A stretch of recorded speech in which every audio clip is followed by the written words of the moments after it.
lizard boyfriends, talking horses, tsundere catgirls, She-Ra and the Princesses of Power has some pretty obvious draws for furries, but the biggest way it stands out may have flown under your radar, and that's by design. Comical and charming as the show is, She-Ra blasts conventional gender roles, embraces queer folks as natural and normal, and takes an unflinching look at child abuse, toxic friendship, and self-worth.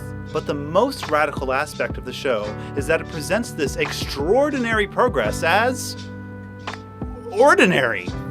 What's more is it disguises it all under a thin veil of furriness. An adorable scorpion lesbian teaching you when to let go of an abusive relationship with a cat girl is culturally effed.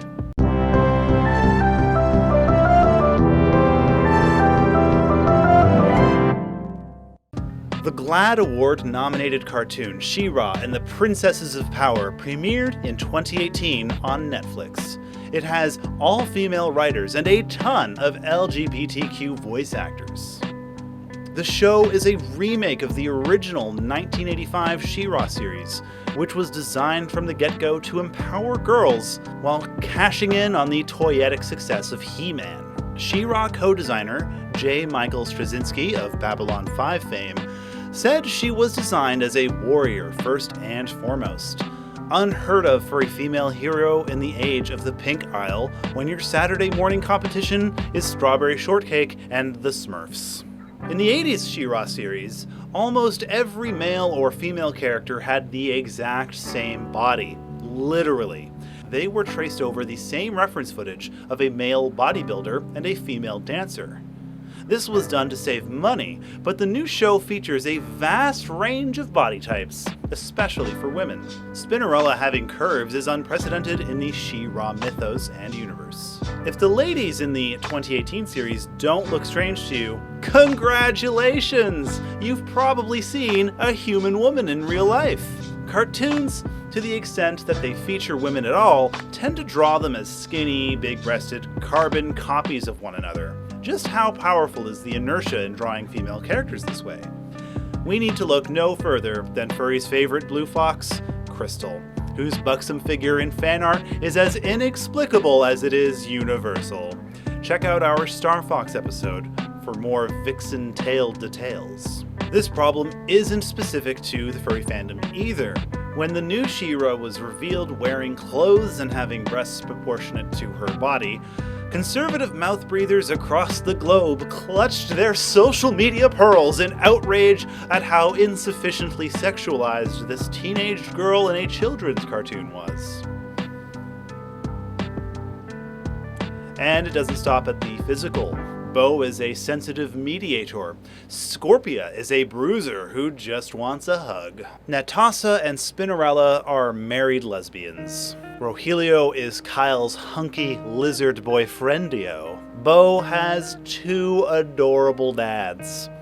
Double Trouble is non-binary. And these aren't retcons or obscure footnotes. These are not just implied or LGBTs'd. These are all core aspects of the show.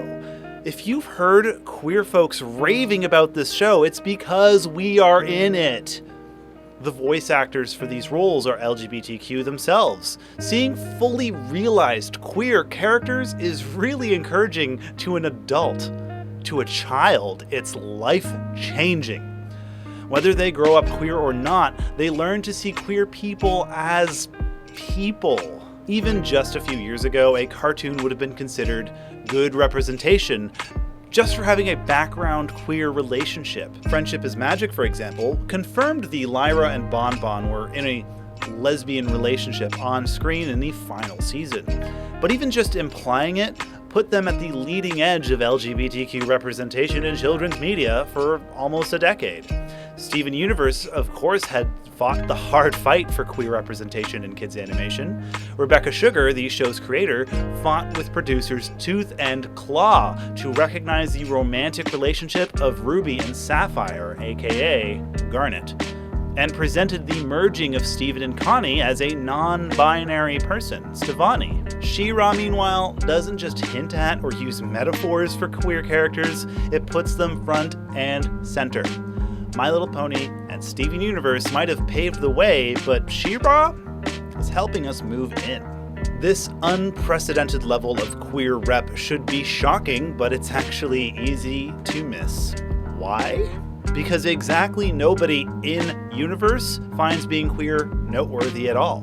And it's not negotiable or based on power. Princess or commoner, good guy or bad guy, soldier or pastry chef, everyone naturally just respects each other's gender and sexuality. Double Trouble has the power to define their pronouns while being taken prisoner, and everyone just rolls with it. And that's how life should be. Nobody dreams of being in a very special episode. We dream of going on cool adventures with our friends. And while the show is set in a fantastical setting, our heroes and villains are not mostly white people.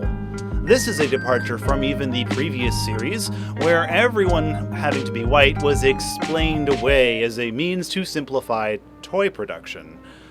In the current show, humans of all races are main characters.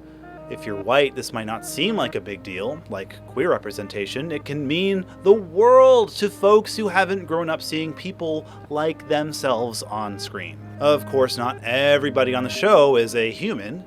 Anthro characters function as a sort of non-racially coded set of characters.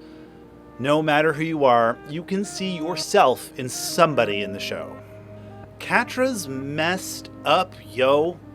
Shadow Weaver taught her to believe her value as a person varied with her usefulness to people with control over her. It's called oppression. She responds super badly to anyone leaving and sees it as abandonment with her as the victim, even if she chased them away. When she gets power over others, she falls back on what she's learned and becomes belittling and violent. In many ways, she becomes just like Shadow Weaver. So why doesn't Catra jump ship? Adora did, after all. First of all, not everyone reacts to abuse the same way. Adora works through hers differently. She is the flip side of the coin without realizing it. Shadow Weaver sowed the seeds of her own downfall. She ingrained in Adora the desire to protect someone, Catra. From there, she grew to protecting her squad, then her friends in the rebellion, then the entire world. Adora and Catra are the two archetypes of abuse victims. One who doesn't want anyone to have to go through what she did ever again, and one who thinks that she can numb her own trauma by paying it forward. Neither Adora nor Catra is reduced to a trite, tragic backstory. Neither of them would want to be pitied as passive victims, defined by their abuse. In fact, these two characters are compelling because the story holds them accountable for their actions. You are not your past. You are who you decide to be right now in the present. Adora, while certainly not over her abusive childhood, chooses to work through her issues and help others. That builds friendships.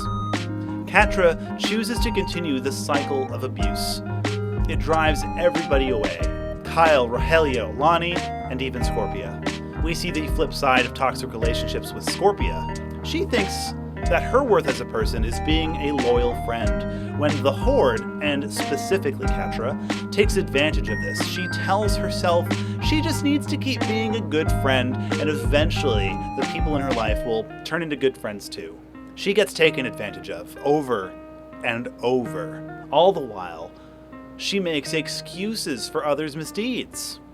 Only after seeing that Catra is willing to sacrifice Entrapta does Scorpia realize the feline is a bad friend. Likewise, Adora tries over and over to get Catra to join her, but after seeing that Catra would rather destroy the world than give up power, she finally cuts her loose. While interpersonal drama might seem small compared to saving Etheria from laser robots, audiences benefit from examples of how to recognize a toxic friendship.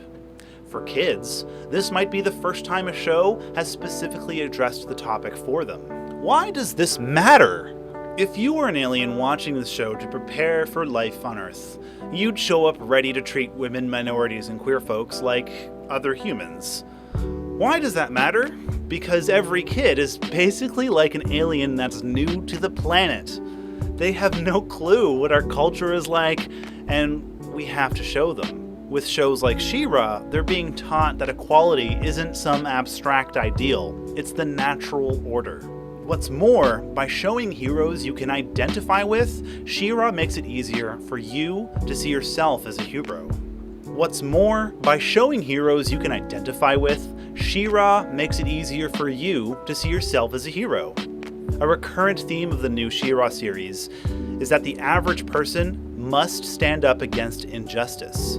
Princess wizards will not be teleporting in to save us, but we don't need them to.